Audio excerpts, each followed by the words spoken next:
I want to start with just a question, and it's a question I posed yesterday on social media. If you follow our social media accounts or even my personal account, I asked the question: when was the last time you considered the words that come out of your mouth? And then I pointed to a passage in Proverbs that actually says that death and life are in the power of the tongue, and those who love it will eat its fruits. So consider what that means. Life and death are in the power of the tongue. The things that we say, our words, your words, are powerful. I read this week that the average person speaks about 700 times a day, has 700 different times during the day where they speak into some sort of conversation or a setting or instruction. And then I also read, this is fascinating, I don't know if this is true for every single person, but on average, the average male speaks 7,000 words a day. The average female, you ready for this? Don't be offended. Don't shoot the messenger. The average female speaks 20,000 words a day. Just a little bit more. So we're a little bit different in this, but every single one of those words that come out of our mouth have power behind them. That's what Scripture is talking about, that there's power in our words, power to inflict death and power to bring life. And so I want us to talk about this. We're in a teaching series called The Good Life, and over the last couple of weeks, we've looked at some of the 7 deadly sins of suburbia. And if you don't live in the suburbs, don't worry, this still applies to you, because I think this applies to everyone that's living in Western culture, specifically if you're a person of faith. And I think even if you're not a person of faith, there's so much about today that is applicable. But I have prayed that truth and what we're reading, what we're talking about, would lead us to something where we begin to understand more clearly who God is. And as we consider our words, you heard Brady say it earlier, we're not talking about lying. We're not talking about complaining, just being critical. We're not talking about a handful of words that our culture has deemed as inappropriate, and you shouldn't say that in certain settings or around certain ages. Specifically, what I want us to talk about today is gossip. I want us to wrap our minds around what is gossip. Why do we gossip? What does gossip do? What are the results of our gossip? And then, most importantly, how do we stop gossip? Well, what is gossip? I looked at several different places for a definition for this. I looked in Webster's online. Webster's calls it this, says that it's a casual or unconstrained conversation or reports about other people, typically involving details that are not confirmed as being true. So that's one definition. Then I just looked at Google's AI definition, which got real complex real fast. I mean, it was like a almost mini sermon on gossip. What was interesting is it talked about the dangers of gossip, but then it also talked about the benefits of gossip. And that's where I really kind of got just kind of sideways. I was like, man, Google, you got it wrong. Like you're not thinking about this correctly. And I think maybe we're looking at gossip a little bit different way than maybe Google was. But what does the Bible say about gossip? And I want us to look specifically at that. King Solomon actually, who wrote the book of Ecclesiastes that we were in last week, but also wrote the book of Proverbs, he speaks specifically about our words 90 times in the book of Proverbs. They're kind of sprinkled throughout the entire book. A lot of times I'll read through a specific passage of Scripture and we'll kind of gain insight from a passage or a story or an incident that we see in Scripture. Today I'm going to bounce around a little bit more than normal. A lot of different verses, most from the book of Proverbs, but I want to start in the book of Romans. The book of Romans, Paul is writing, and he says, and just as they did not see fit to acknowledge God, he's speaking about people who are unwilling to acknowledge God. They're saying, I don't know that there is a God, or I don't care that there is a God. Ultimately, I'm going to do my own thing. I'm going to live my own way. This is the life I choose. Look what it says, as God gave them up to a depraved mind to do those things that are not proper. People having been filled with unrighteousness, wickedness, greed, and evil, full of envy, murder, strife, deceit, and malice. They are, what's that word?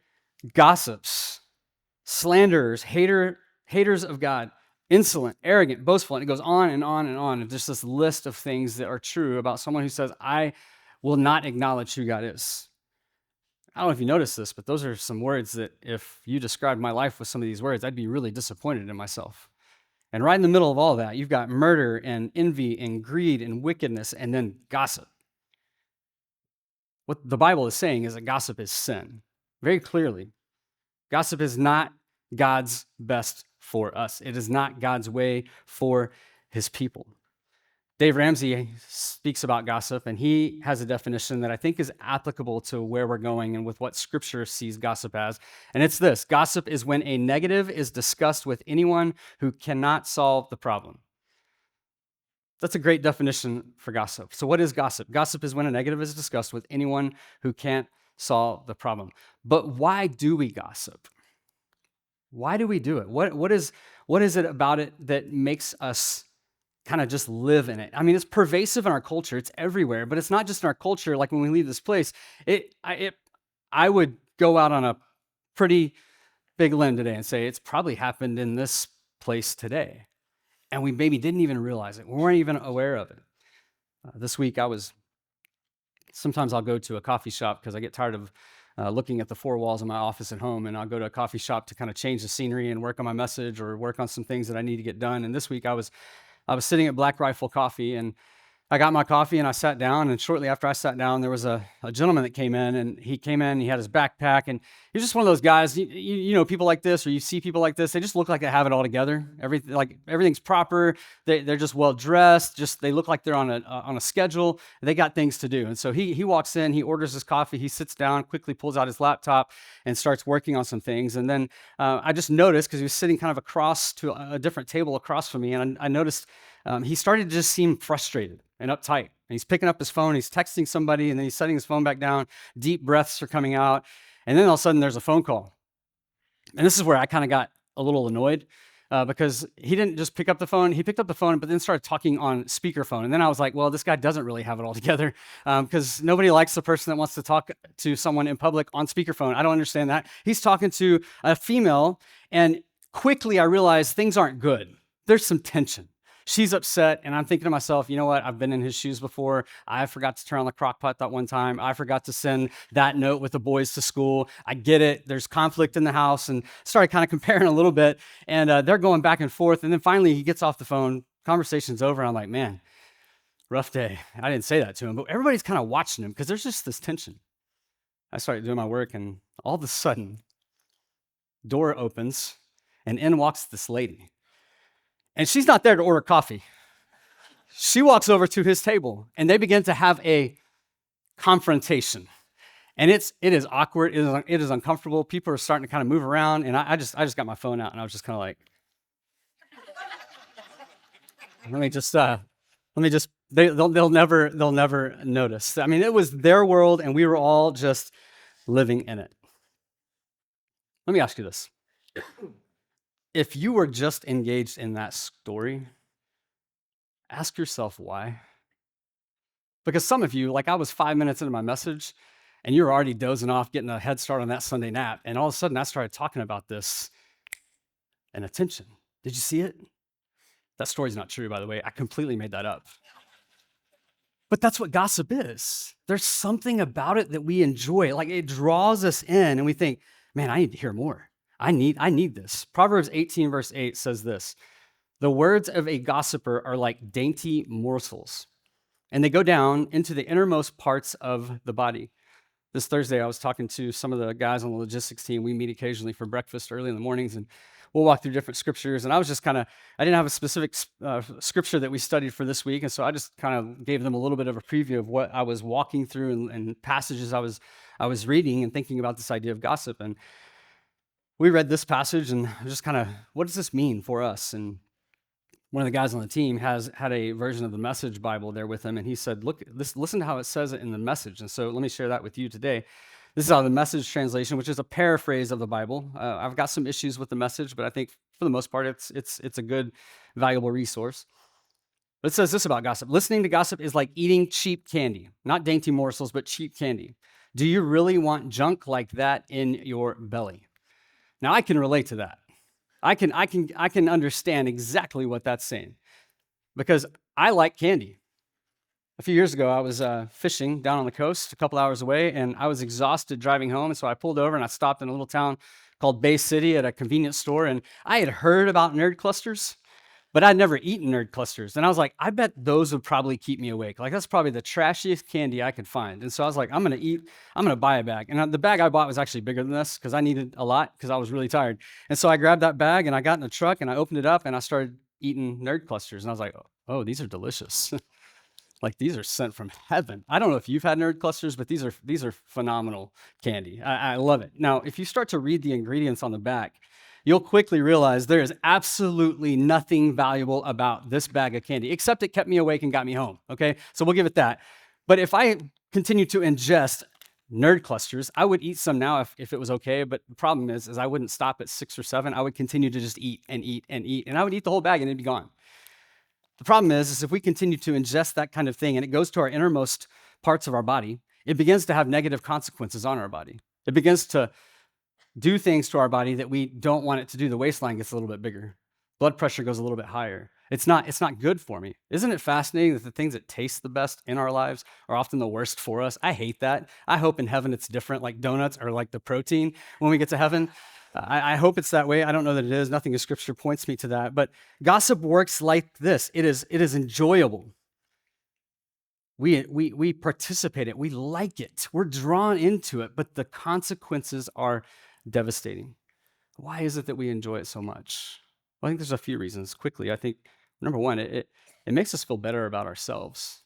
If you go back to last week's message, we talked about comparison, which none of us in here struggle with, but you start thinking about comparison can turn into gossip real fast because when we see somebody else fail, we like to talk about it because it makes us feel better about ourselves, especially if it's somebody that has something that I don't have and I want. Then I can quickly find myself speaking about them, to speak into gossip. Not only does it make us feel better about ourselves, it makes us feel important, like we are somebody. I have the scoop and nobody else has the scoop. And I cannot wait to tell my friends. I cannot wait to tell the people that I work with. I was important enough that somebody's willing to share very big news with me. And so I just want to share that. It makes us feel like we're somebody. Not only that, it's got this weird way. I was reading this week. There's actually some neuroscientists that started writing about this, and he lost me really quickly because I'm not that smart. But he's talking about how this gossip actually helps people connect. It actually leads you to a place of community, but it's not healthy. But we begin to connect around things that we think are true, maybe aren't true, but we know we probably shouldn't be talking about. And we can get so accustomed to talking about it that we begin to bond around this gossip because we enjoy it. And then lastly, it's just easy. I mean, it's natural. This is something I struggle with. We talked about this some as a staff on Tuesday, and I think it's been hitting me upside the head because I can so quickly jump into something in a conversation.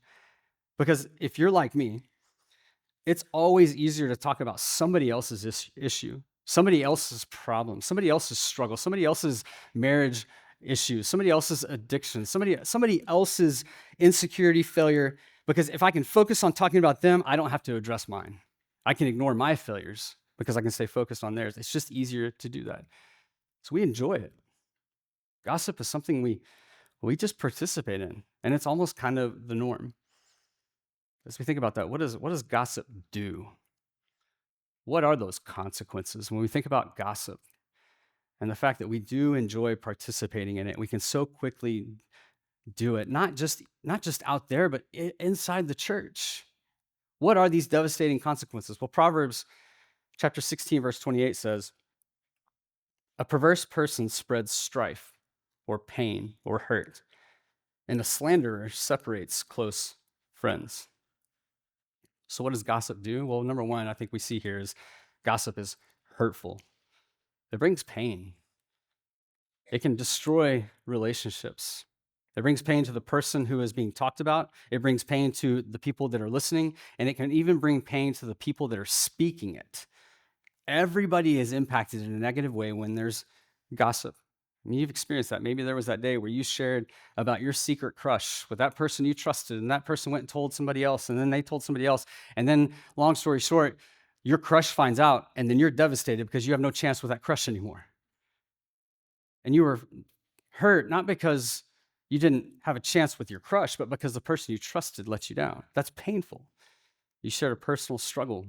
You talked to somebody about something that was really difficult and tender in your own life that you were struggling. You didn't know how to talk about it. You finally talked to somebody, and then they went and talked to somebody else about it.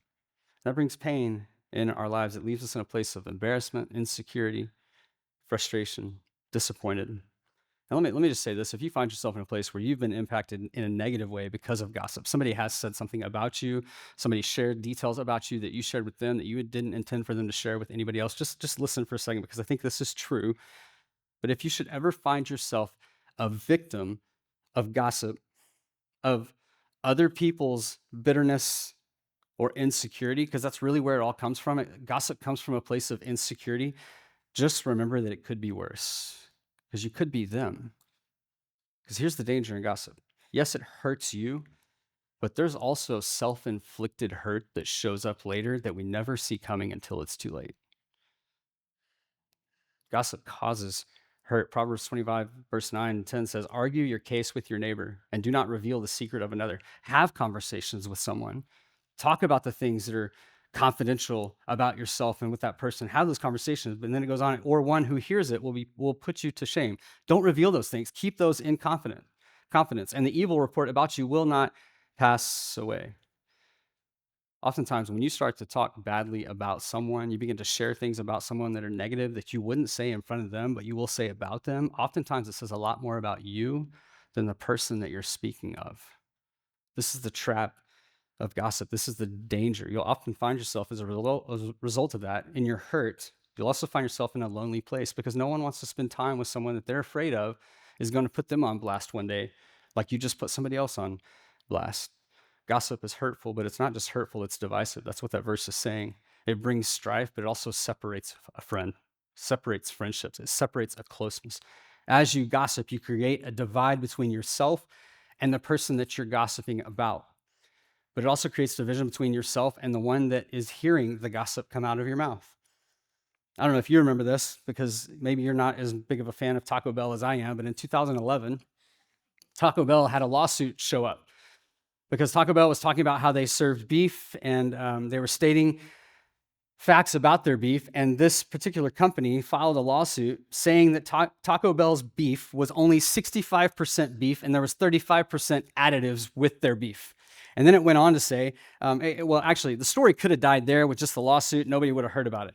But then the Weekly World News caught wind of this story, and they began to promote the story. They began to talk about the story because we like to hear these kinds of things. They're enjoyable to us.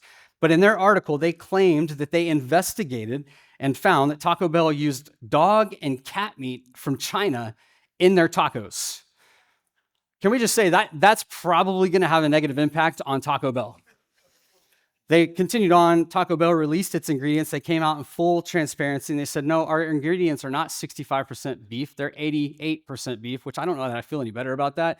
But they went on to say that the other 12% were this beef, water, Mexican spices, and other flavors. But at the end of the day, they're Fido free, okay? Like no pets have been involved in there. The company dropped the suit. Taco Bell continued on. They went on. They obviously are doing fine. But can I just tell you, I know for myself, I remember when that story came out, I was a little bit less excited about going and getting a double-decker taco at Taco Bell. I was a little bit unsure. And gossip works like this. It removes us or it divides us from a person or from an organization because gossip is divisive. I mean, Taco Bell had to spend millions of dollars. They had this huge campaign that they put out on transparency to clarify for everybody what their beef was made up of. It was costly because they were losing customers over it. Even more than that, more significant than that, it goes all the way back. I mean, think about when you're in middle school. I mean, isn't middle school the worst? If you're a middle school, junior high student, listen, this doesn't apply to you because I think the middle schoolers, junior hires at Church Story aren't like this. But I was. Like, we're ruthless in junior high. We speak so much garbage about each other. Friendships are broken over and over and over. We're finding new friends constantly because so-and-so said this about so-and-so did this, and I heard about it, and it's just constant. And I hear stories all the time. Now that I'm not a middle schooler, I hear stories all the time about how students are having to transfer schools because of a rumor that went around about their sexuality or about their body image, and now they're struggling with anxiety and depression, and it's creating chaos, but it's creating division. And it doesn't just stop in middle school. I think that's when we first really begin to understand it. But just think about social media for a second. In today's world, we can be so quick to jump on Facebook or Instagram or whatever platform you want to and just put anyone we want on blast, even if we've never met them. We see it all the time. I get frustrated. I'll just be honest. I get frustrated, and I'm not judging anyone because I've participated in this, just not in the same way. But we'll jump on Facebook or whatever, and we'll start to complain about a situation that we found ourselves in or a circumstance or an engagement we had with somebody.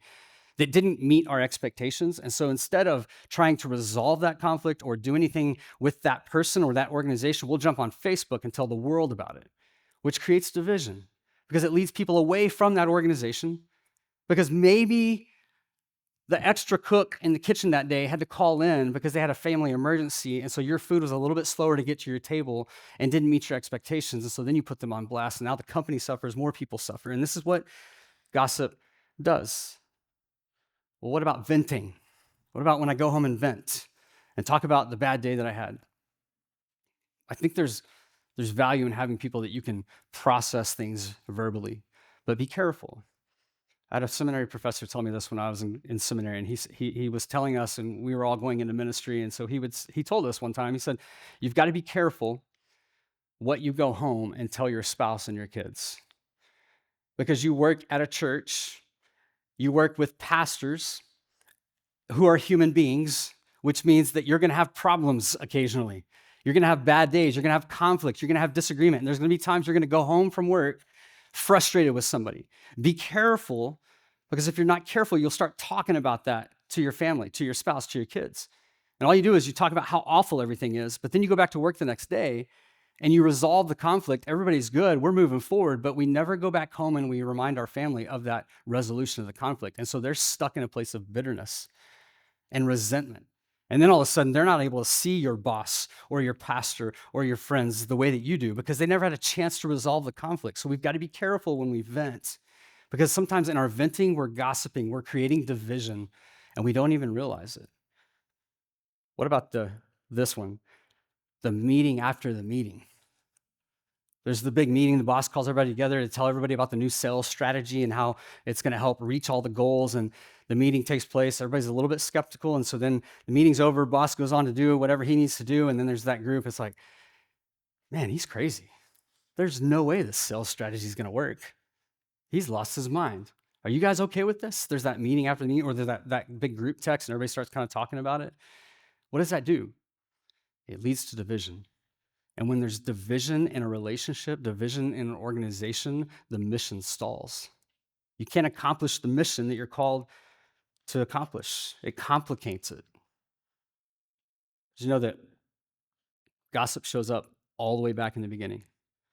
Go back to Genesis chapter 3, starting in verse 4. Adam and Eve are in the garden. Creation has happened. Creation is complete. Serpent shows up in verse 4 and says this to the woman. He says, you certainly will not die. For God knows that on the day you eat from it, your eyes will be opened and you will become like God, knowing good and evil. Do you see what's happening here? The serpent is saying things about God when God's not on the scene. And what is the result of it? From that day forward, for all of human history, there's been division between God and man.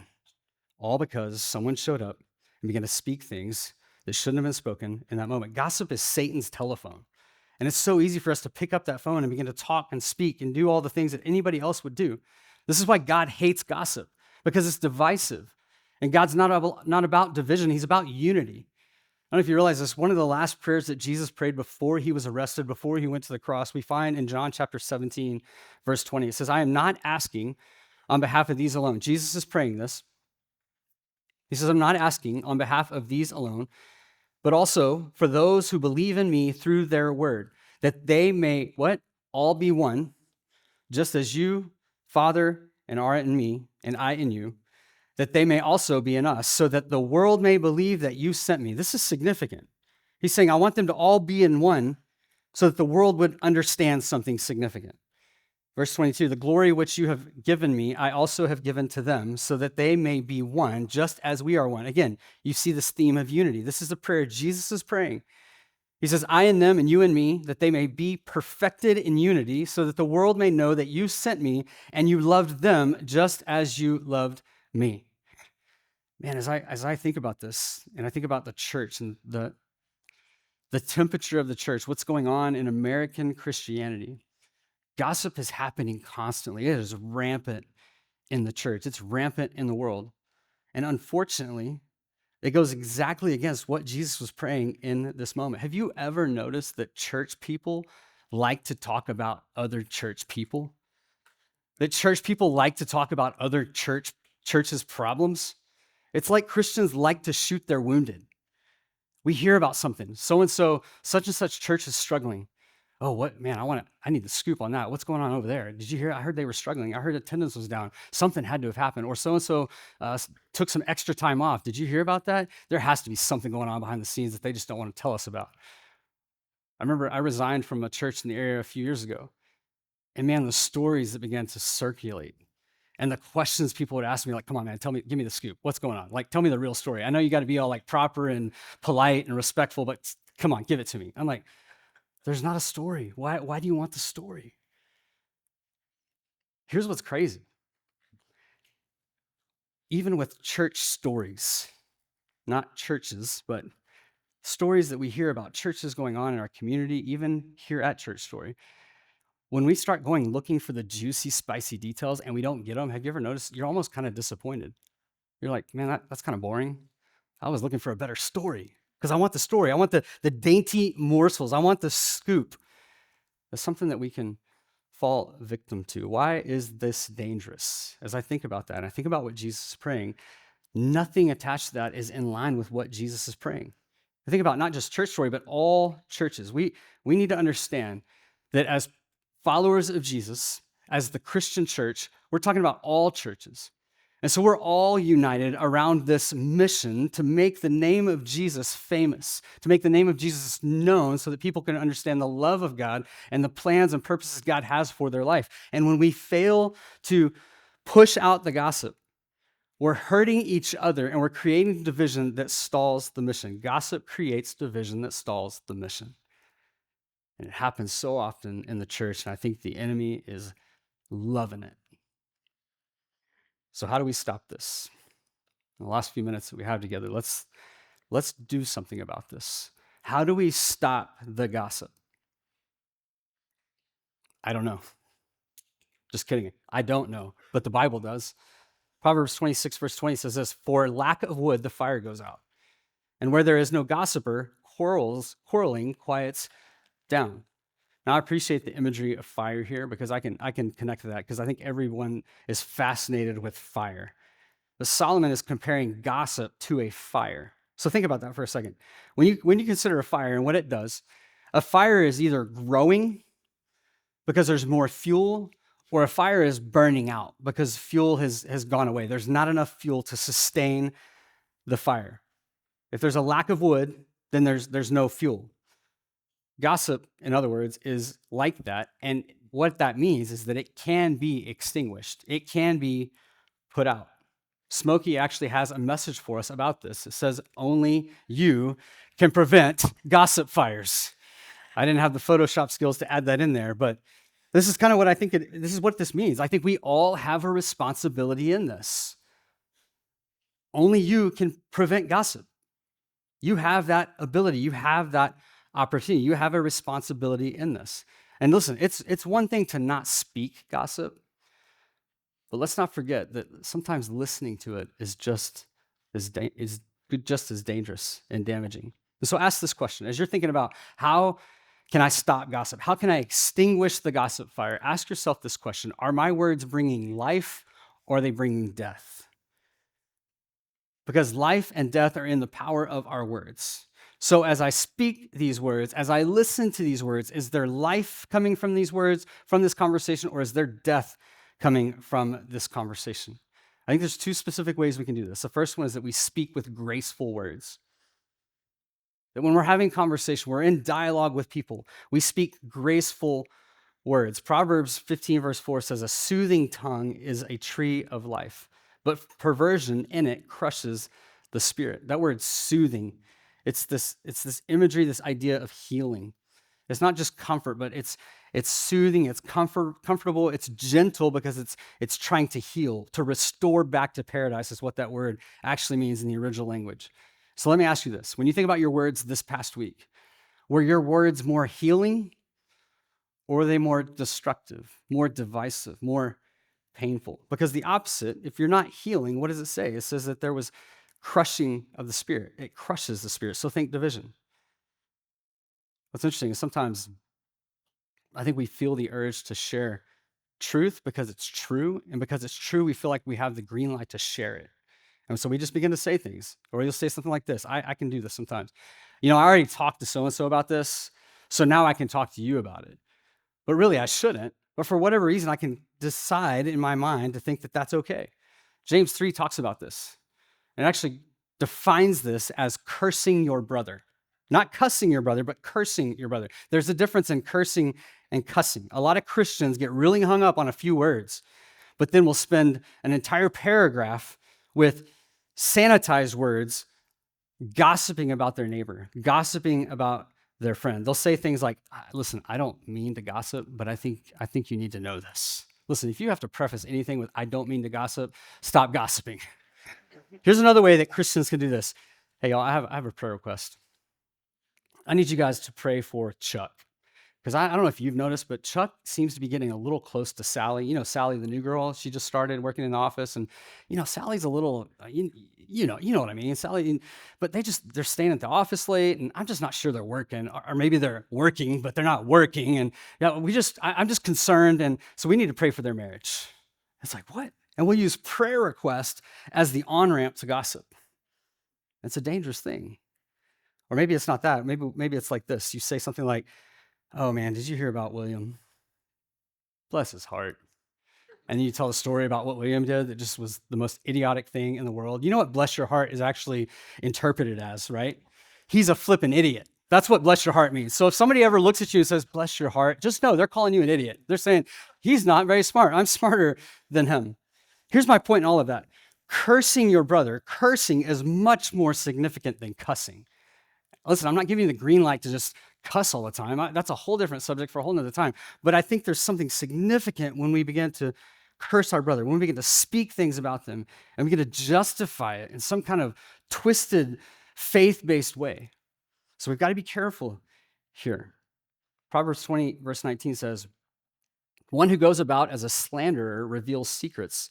Therefore, do not associate with a gossip. Do not associate. Like this is significant. So I think there's something to pay attention to here.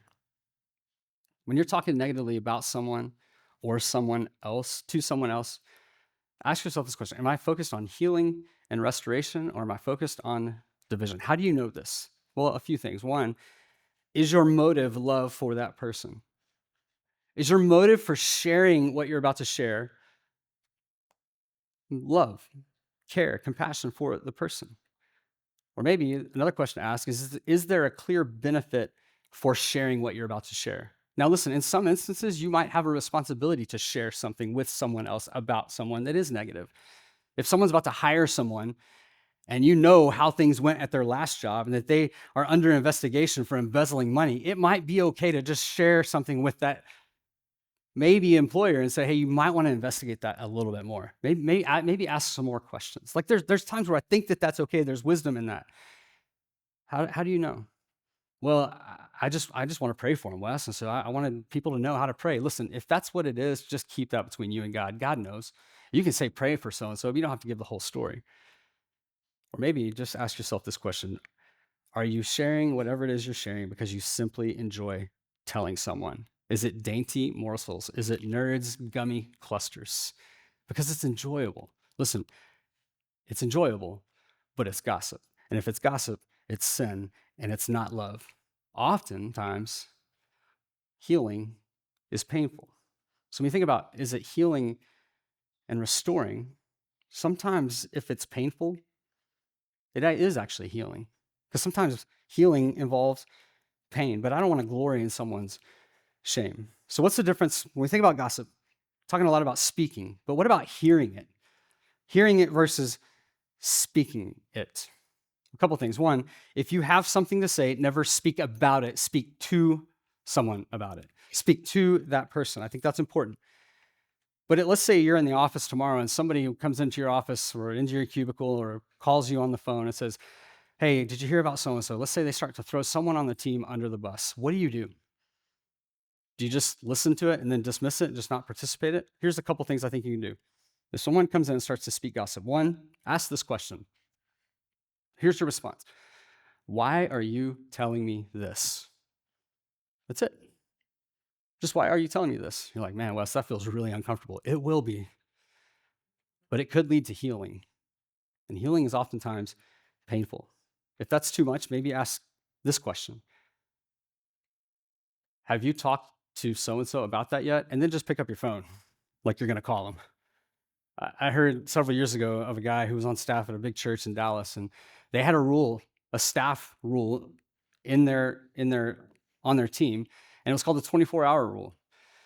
And the way that it worked is that they would, if someone on the team started to gossip about someone else on the team, they would stop them and they would say, have you talked to so and so about this yet?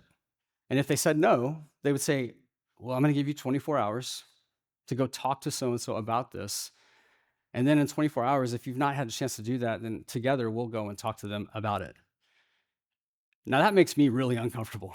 And that might be a little bit too extreme, but what he went on to say about this, when I heard him say this several years ago, and I've heard him talk about it since, he said it changed their staff culture for the good. It began to weed out the toxicity of gossip among their team. Now, listen, if you find yourself in that place, here's what I'm not commissioning you to do today. I'm not commissioning you to go be the gossip police. Don't go out and think that it's your duty to stop all gossip this week, because here's what you're going to do. You're going to create even more chaos and probably more division, because you're going to start to speak into situations that you were never invited into. So be careful. And so here's what I would say. Not just speak graceful words, but speak life where there's relational equity. Because if you're not careful, you'll shift way too far, and you'll start to expect everybody else to live out your convictions. And that's not what we're called to. Listen, if there is no wood to burn, then the fire dies out. If there are no ears to listen, then the gossip burns out. And eventually, as you begin to say, hey, why are you telling me this? Or hey, have you gone and talked to somebody, so-and-so about this? They're going to stop coming to you with that gossip. And if that can begin to permeate a team, an organization, a family, a relationship, then eventually gossip will be pushed out. And it becomes a very healthy place to be. Proverbs 27, verse 5, thinking about this whole idea of accountability, I think there's something, and this is what we talked about as a team this week. Like, I want accountability in this. I don't want to just talk about this and just continue to go away, act like it's not an issue for me.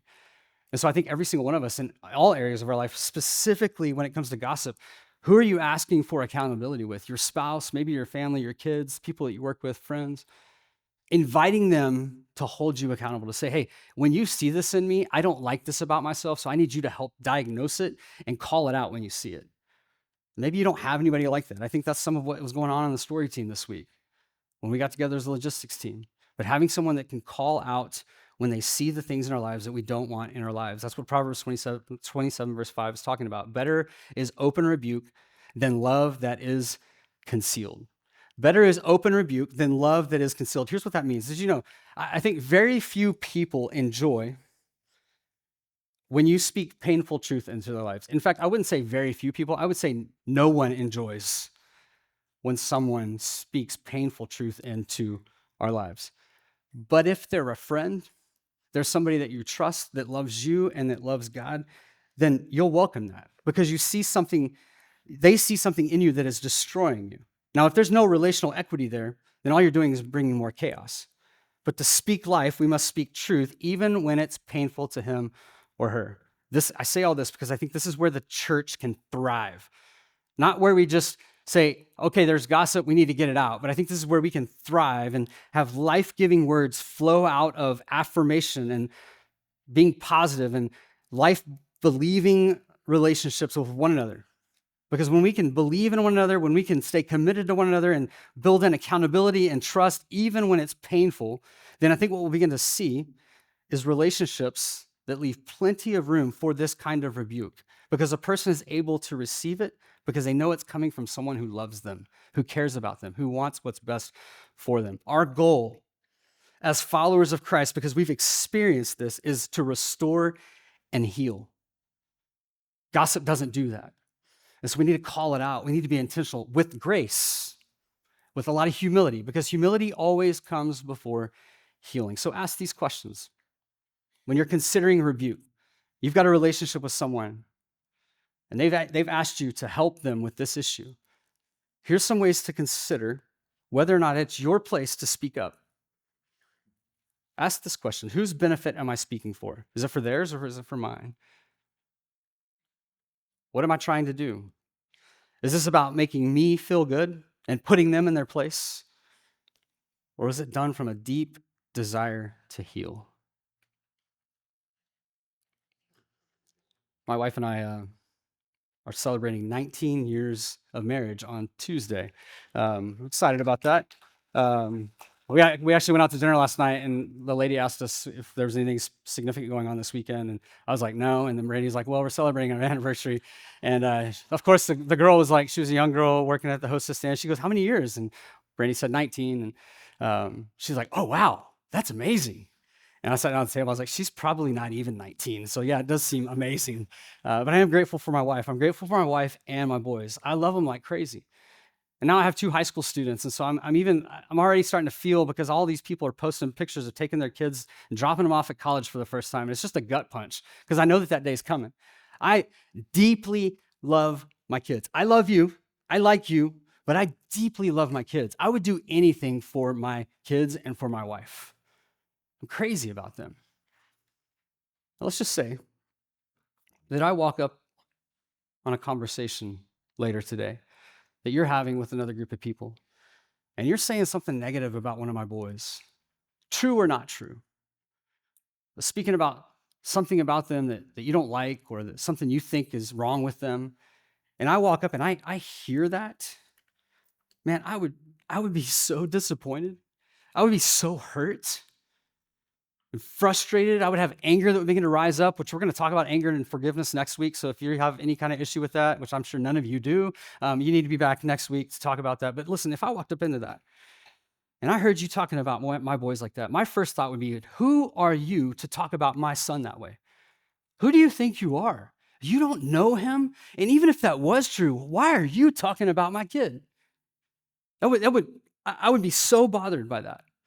And I share that because this was my thought this week. How often recently, Wes, has something come out of my mouth where my heavenly Father looked down and said, Wes, who are you to say that about my son or daughter? What is wrong with you? Like, you have no right. You want me to talk about your flaws and your failures, Wes? Let's talk about that. And I was quickly reminded that's not who God is. He doesn't bring up my failures and my flaws, because his love is bigger than that. And we started this message by looking at Matthew 12, verse 33, and it talks about specifically, for the mouth speaks from that which fills the heart. I think oftentimes, even in the church, we can fall victim to what's going on outside, and we never allow the heart to stay grounded on the truth of who God is and what he has done for us. And we get so focused on the flaws. We begin to so focus on our strengths and everybody else's weaknesses, and it leads us to an incredibly dangerous place. And thank goodness God doesn't think and operate like I do. When he hears us saying something negative about one of his children, because that's not what he's about. You see, the gospel is all about, I don't have to have works. I get grace through faith, not works. So even though I've messed up, he loves me anyways. He doesn't bring up my past. He doesn't talk about the things that I screwed up in. And I'll leave you with this, and with that in mind. The gossip says, I'm strong because they're weak. This is the mindset that we can fall into so naturally. But the gospel proclaims, as I think about who God is and what he's done for me, the gospel proclaims that I am weak, but he is strong. So I don't have to elevate myself at the expense of other people. I don't have to look to other people to find approval and to feel better about myself. But also, I don't think God is playing games with us, saying, hey, you know what? That's okay. You keep talking smack about about my sons and my daughters. Keep bringing division. Keep squandering the mission that I've called you to with purpose. So here's been my prayer this week, is that among the people at Church Story, that God would never have to look at us and say, I need to protect my kids from my kids. That we would allow gossip to be pushed out. And then instead of gossip conversations, we would have conversations like this. Hey, did you hear what John said about you this week? Oh, no, I didn't. And he said he saw leadership and ability in you that he's never seen in someone your age. He said, it's amazing. It's incredible. Or did you hear what Jennifer said about you? She said, you are so incredibly pretty, but also caring for the people around you that you don't even look to draw attention to yourself, and it inspires her to be that way. Or did you hear what Charles said? He said that the way that you serve other people encourages him to serve like you serve. Like, I want that to be the focus of our conversations. And I think that becomes the focus when we take a full examination of our heart and how grounded is our heart to the gospel. For I am weak, but he is strong.